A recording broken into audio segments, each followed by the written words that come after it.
Historically, military forces viewed cities as obstacles to be bypassed or contained.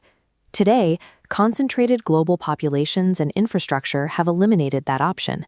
Dense urban terrain is no longer an exception. It's the baseline condition of modern warfare. The largest metropolitan areas have expanded into megacities containing tens of millions of people. At this scale, traditional tactics like isolation and encirclement are mathematically impossible. You cannot starve out or bypass a footprint the size of a small country. Military leadership has definitively recognized this shift. General Mark Milley, Chief of Staff of the Army, issued a directive that forces must be specifically organized and equipped for highly dense urban environments. Yet, despite this recognition, the dominant mental model for ground combat remains two-dimensional. Planners continue to treat terrain as a flat surface, anticipating engagements along identifiable frontages where fires and maneuver can be applied sequentially. Applying these open field principles to a dense, stacked environment generates immediate operational friction. A force that attempts to secure a street while ignoring the structures towering above it or the transit tunnels running beneath it will quickly find itself surrounded on axes it isn't even monitoring. Entering a megacity with a two-dimensional understanding of terrain causes forces to misidentify threats and misallocate resources. It guarantees operational paralysis. To rethink the doctrinal blueprint, the four-floor war provides a framework specifically for this environment.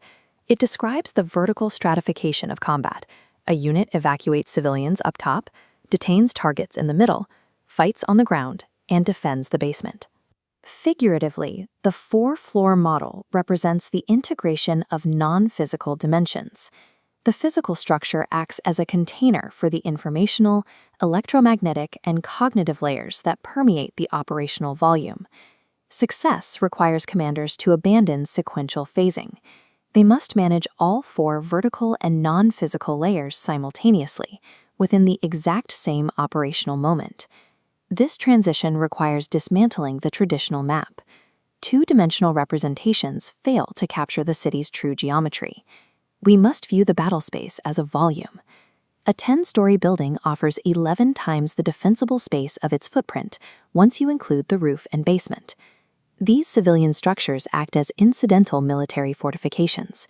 Thick concrete walls provide heavy physical concealment, while windows and balconies offer defenders overlapping fields of fire that rival purpose-built bunkers. This creates severe vertical confinement. Attackers in the streets are funneled into lethal choke points, navigating narrow urban canyons while defenders engage from multiple elevated planes. And the threat extends downward. Modern cities contain deep subterranean networks, utility tunnels, sewers, and subway lines that act as a co-equal operational layer. These networks grant adversaries the ability to maneuver completely unseen, launching counterattacks directly behind supposedly secured front lines. The critical tactical levers connecting these disconnected spaces are transition points. Stairwells, elevator shafts, and subway grates are the only ways to move between layers.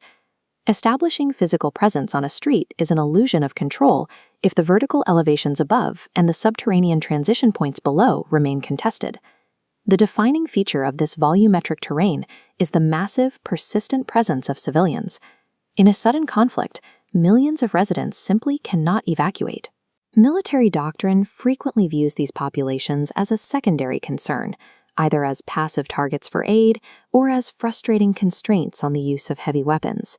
That perspective is incomplete. Civilians are constitutive terrain. They observe troop movements, consume resources, and physically occupy the space. Their behavior physically alters the geometry of the fight. Mass displacement or panic can instantly blockade a street, canalizing military movement without a shot being fired. This creates extreme friction in target identification. Adversaries deliberately embed themselves within this human terrain, exploiting proximity to restrict incoming fire, and forcing soldiers to make life or death decisions in seconds. Preserving civilian infrastructure, like power grids and water treatment plants, becomes an absolute military necessity. A localized humanitarian collapse will instantly consume combat units forced to manage the crisis. There is no warfighting separate from population management. A force that alienates the human terrain actively degrades its own combat power and operational mobility. Piled on top of the physical and human terrain are the invisible layers. The first is the electromagnetic spectrum. A modern megacity is electromagnetically saturated. Between civilian Wi-Fi, automotive radar, and cellular networks, the background noise is deafening, and every military emission is a potential targeting vector. A single tactical action, like a squad communicating from an apartment, instantly generates an electromagnetic signature that adversary sensors can track. Simultaneously, civilians in adjacent rooms capture the event on smartphones, broadcasting it to global networks in real time. This convergence produces the cognitive layer. Tactical commanders face extreme data overload, operating in close physical proximity to the enemy while managing intense moral friction. The time available to observe, orient, decide, and act compresses to near zero. Capable adversaries actively exploit this cognitive strain. They use deception, mix combatants with civilians, and manipulate the fight's tempo to force errors. This feeds directly into global narrative warfare. Tactical mistakes or out-of-context video clips are weaponized to shape strategic perception before the friendly force can even file an after-action report. Securing physical terrain is meaningless if a force loses control of its electromagnetic emissions and the global information narrative in the exact same operational moment. Operating across all these layers exposes the sequential fallacy.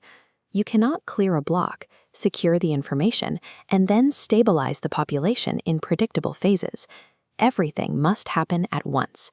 Physical maneuver, cyber defense, electromagnetic masking, and civil affairs must be executed concurrently. This requires a massive shift in task organization. Specialized capabilities like cyber operations, signals intelligence, and engineering cannot be held back at a distant headquarters. They must be embedded directly into squads and platoons. Centralized top-down command architectures shatter under the friction of urban combat. Radio signals degrade through concrete, and decision cycles are too compressed to wait for authorization from a commander miles away. Units need redundant communication systems and the procedural authority to execute lateral coordination. A platoon must be able to share intelligence with an adjacent unit directly, without routing the request up the chain of command. Tactical survival demands decentralized execution, guided by centralized intent. The authority to integrate multi-domain effects must sit at the absolute point of contact. When peer military forces clash in a megacity, the attritional reality is horrific.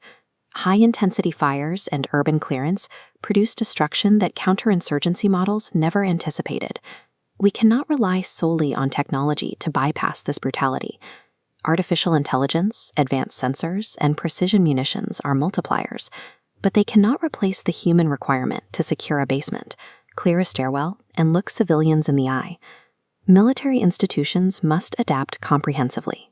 Force design, logistics, and training regimens must be built for the megacity by default, not as an afterthought.